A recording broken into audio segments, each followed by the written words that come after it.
महाराष्ट्र में पवार बनाम पवार, चाचा शरद पवार पहुंचे सुप्रीम कोर्ट।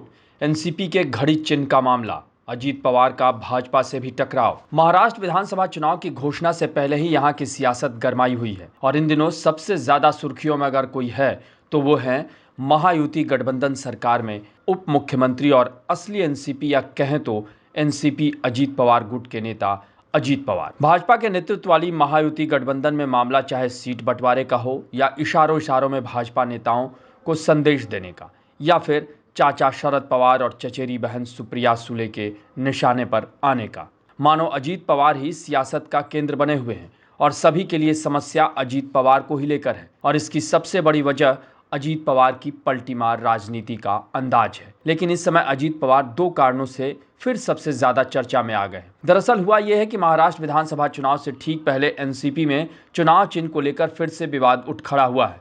एनसीपी शरद चंद्र गुट के प्रमुख शरद पवार एनसीपी के घड़ी चिन्ह को लेकर फिर सुप्रीम कोर्ट पहुंचे हुए हैं और इसे लेकर एक याचिका दाखिल की गई है, जिस पर जस्टिस सूर्यकांत और जस्टिस उज्जवल भुइया की पीठ 15 अक्टूबर को सुनवाई करेगी। आपको बता दें कि शरद पवार ने सुप्रीम कोर्ट में जो याचिका दायर की है उसमें ये मांग की गई है कि महाराष्ट्र विधानसभा चुनाव में अजीत पवार की अगुवाई वाली एनसीपी को घड़ी चिन्ह का उपयोग करने से रोकने का आदेश दिया जाए और अजीत पवार गुट को एक नया चिन्ह दिया जाए, क्योंकि चिन्ह से संबंधित विवाद अभी भी कोर्ट में विचाराधीन है। शरद पवार की ओर से दायर याचिका में यह भी कहा गया है कि अजीत पवार गुट ने लोकसभा चुनाव में घड़ी चिन्ह का उपयोग किया, जिसके चलते मतदाताओं में भ्रम पैदा हुआ और चुनाव क्षेत्रों के अपेक्षाकृत छोटे आकार के कारण आगामी विधानसभा चुनाव में ऐसे भ्रम की स्थिति संभावित रूप से ज्यादा होगी। आपको बता दें कि एनसीपी में टूट के बाद इसी साल फरवरी में चुनाव आयोग ने अजीत पवार के नेतृत्व वाले गुट को विधायकों के बहुमत के आधार पर एनसीपी के तौर पर मान्यता दी थी। बल्कि इसी आधार पर एनसीपी का चुनाव चिन्ह घड़ी भी अजीत पवार को ही आवंटित किया गया था। फिर शरद पवार ने चुनाव आयोग के 6 फरवरी के आदेश के खिलाफ सुप्रीम कोर्ट का रुख किया था, जिसमें अजीत पवार के नेतृत्व वाले समूह को वास्तविक एनसीपी के तौर पर मान्यता दी गई और चुनाव चिन्ह घड़ी भी अजीत पवार के नेतृत्व वाले गुट को ही आवंटित की गई थी। हालांकि तब सुप्रीम कोर्ट ने कहा था कि शरद पवार के नाम और तस्वीरों का इस्तेमाल अजीत पवार गुट की ओर से राजनीतिक फायदे के लिए नहीं किया जा सकता है और तब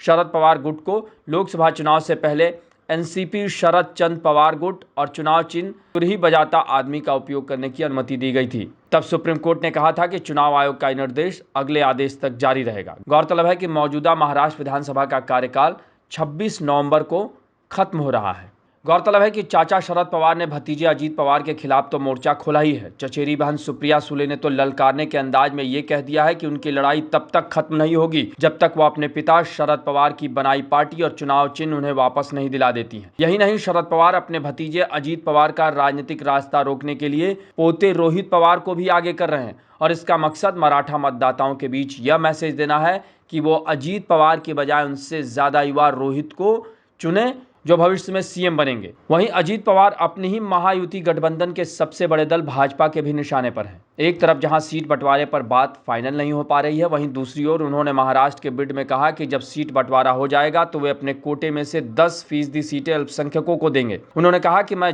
सभी जात धर्म को मानने वाला शिव साहू फुले का एक समर्थक हूँ, जबकि कुछ बेलगाम बयानवीर, यहाँ उनका इशारा नीतीश राणे पर था, वो अलग अलग धर्म पंथ समाज के खिलाफ बयान देते हैं जो सही नहीं है। दरअसल अजीत पवार कहीं न कहीं बीजेपी विधायक नीतीश राणे के हाल के बयान पर प्रतिक्रिया दे रहे थे। यही नहीं, अजीत पवार का यह बयान ऐसे समय भी आया जब हाल ही में देवेंद्र फडणवीस ने वोट जिहाद का जिक्र करते हुए कहा था कि कुछ लोगों को लगता है कि हमारी संख्या भले ही कम हो लेकिन हम संगठित मतदान करके हिंदुत्ववादियों को पराजित कर सकते हैं। 2024 लोकसभा चुनाव में महाराष्ट्र के 48 में से 14 सीटों पर वोट जिहाद हुआ और महायुति गठबंधन की हार हुई। उनका इशारा मुस्लिम समुदाय की ओर ही था। यानी कुल मिलाकर अजीत पवार जिस तरह की राजनीति कर रहे हैं वो उन्हें कहां लेकर जाएगा ये तो वक्त ही बताएगा। लेकिन इतना तो जरूर है कि अजीत पवार चौतरफा घिरे हुए हैं। आपको हमारी ये रिपोर्ट कैसी लगी उसे कमेंट बॉक्स में जरूर बताएं और अन्य खबरों से अपडेट रहने के लिए बने रहें हमारे साथ, क्योंकि हम हैं बुलंद भारत टीवी, ताकत आपकी।